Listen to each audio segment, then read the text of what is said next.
don't know if this is FedEx's issue or if it was the company that sent it out, but as you can see, this is how it arrived. Huge hole in the corner here. Huge hole here. So if there's any small parts inside this box, they are definitely gone. So hopefully everything's duct taped or sealed or wrapped as it looks there. Otherwise, we're going to be missing some stuff. So these are sad excuse for motorcycle stands. I've had these about 10 years, 12 years, somewhere around there. eBay specials. The front stand, plastic wheels, which is fine. It's rusting. These would go under your forks to lift the bike up.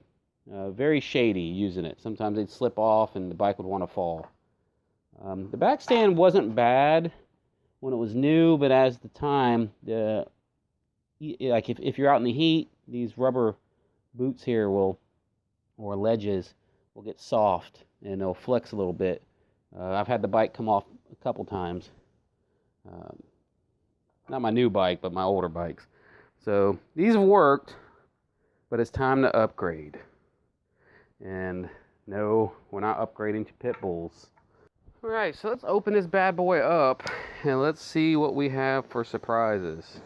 I want to say I saw some reviews talking about these boxes are not the best, but you know, hey, I don't really care what's in the box, how the box comes, as long as everything inside is a-okay. Smaller parts are in a bag that is taped to another bag, a box of parts. All right, let's get it all out. So here are the instructions. These are the Venom stands with the triple tree. That's all the parts that you get with the Venom combo stand with the triple tree. So what we're going to do is we're just going to go ahead and break down and do the rear stand, the front stand, and then the triple tree stand, and put them together and lift the bike.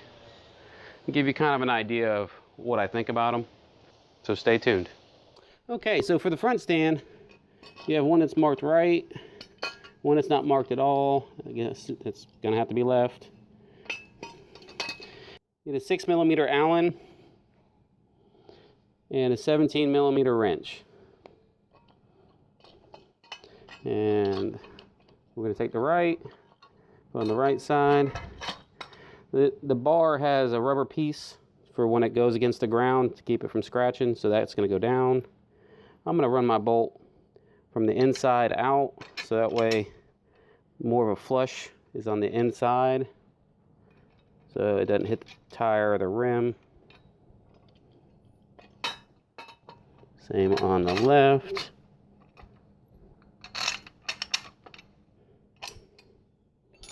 All right, I'm not making them super tight. I'm just snugging them up.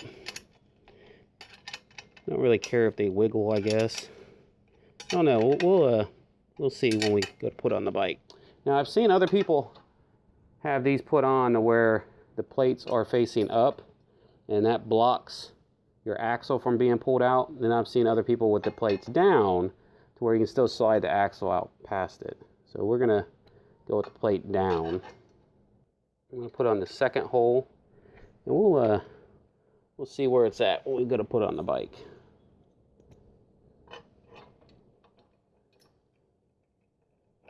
All right, there we go. So front stand is done for forklift, for the forks. Assembling the rear stand is going to be just the same. Rubber piece for it down. Find the right leg. Goes on the right side. Same situation with the bolts. Left leg.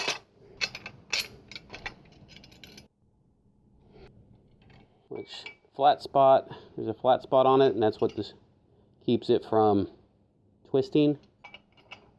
And then just slide them in and out. Huh, that's actually kind of nice, but will they fall out accidentally? I don't know, we'll see. Putting the rubber part up front for now. So that way when you go to hook the bike, if this touches the frame, it's protected. We'll just see how that goes. You can always flip them around, go to the other side. All right, let's use it on the bike, see what happens.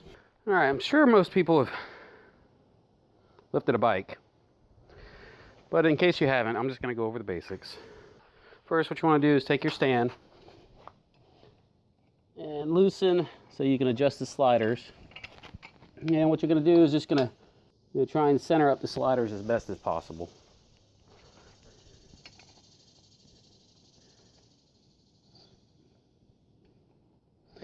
And just try and line them up as close as you can. And go ahead and set it back down. Now you're going to tighten this one up.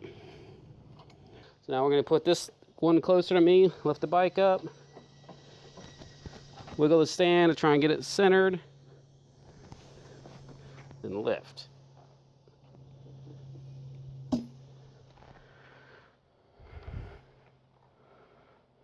So how's that feel? Not bad. Little wiggle, but I feel pretty confident it ain't going nowhere.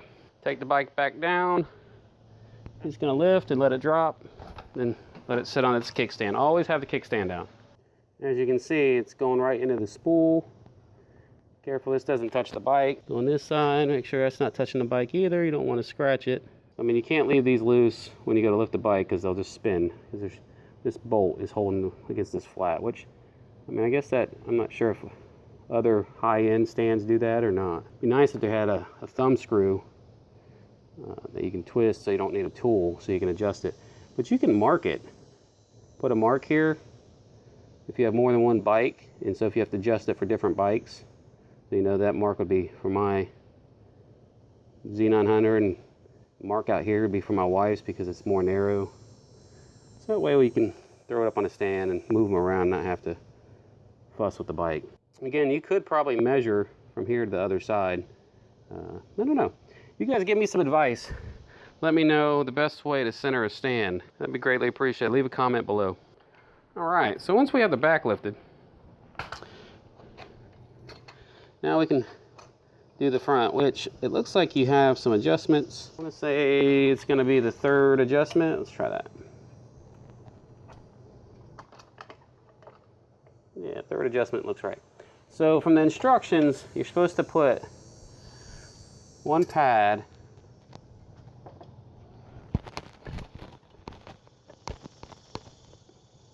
directly under the fork and the other pad directly under the fork, and then lift. So let's see how this works out.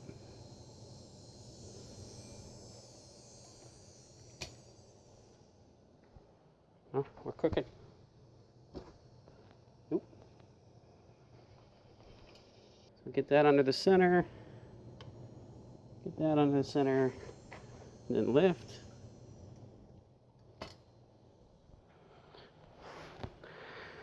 Kind of crooked. I don't know how I feel about that. So as you can see on this side, there's a little bar right there that this leg is hitting. Now this one is directly underneath the center of the fork. I don't know that. That doesn't give me the warm and fuzzies. Let's see, this side here looks actually really good. Sits up against here, the back of the fork leg, and that's lined up with the center. That looks like that's how it should. So I'll let the bike down. So you bring this over.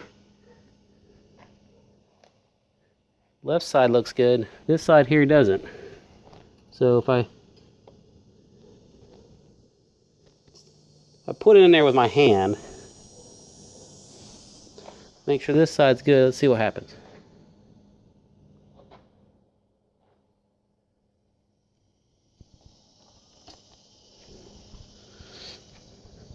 So it's supposed to be lined with this nut going straight down below it. So it is kind of to the front.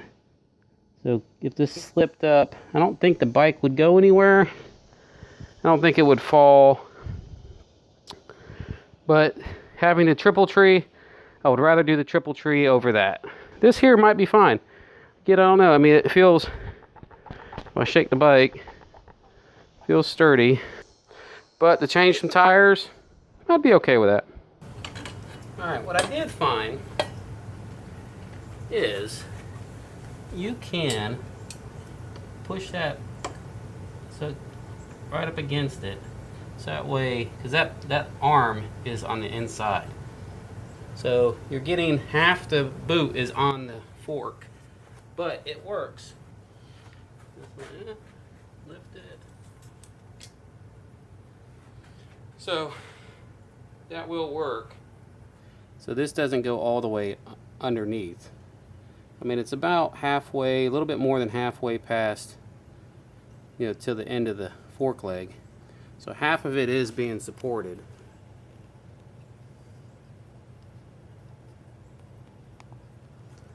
So I mean, that could very well work.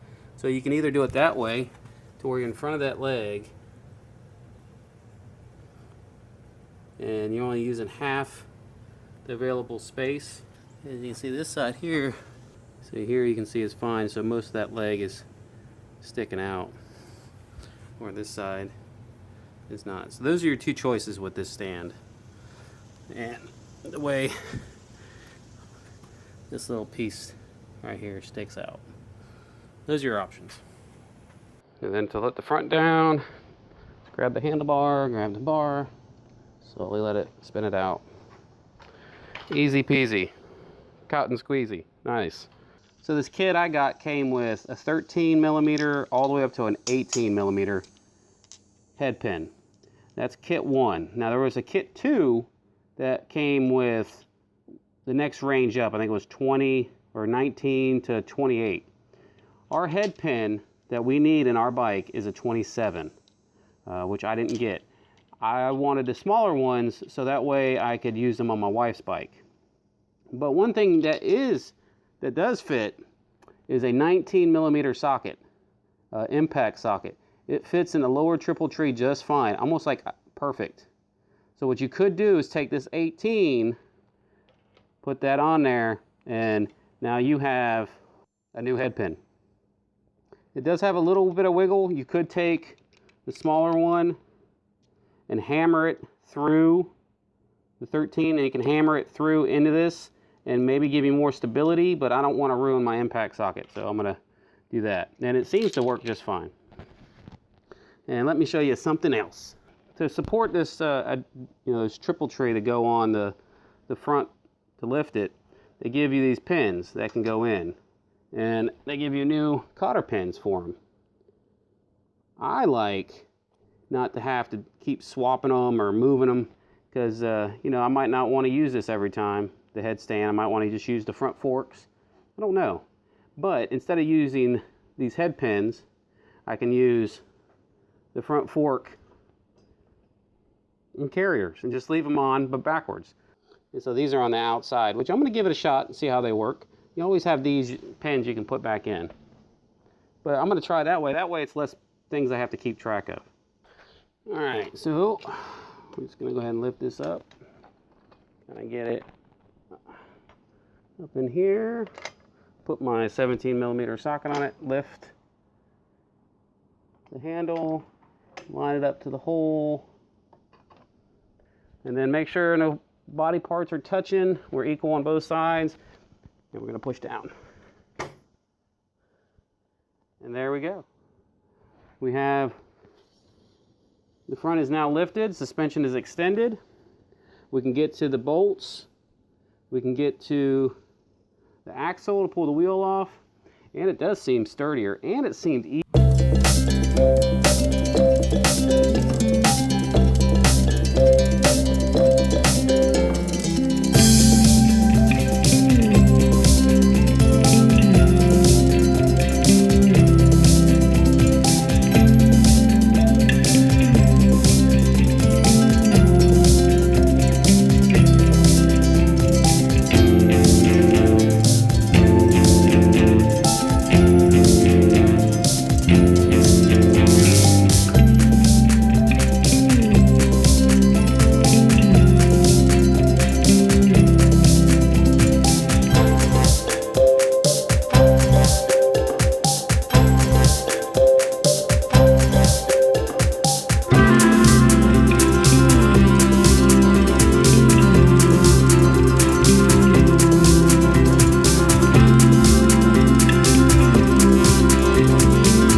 thanks for coming on this little journey with me on the Venom stands. I'll put a link in the description, and I'll do a video reviewing them probably in a few months after I try them out and see how they work. So far I like them, especially for $104 for both sets and Triple Tree. I dig it. Please like, comment, and subscribe, and I'll be bringing you another video. So until next time, see y'all later.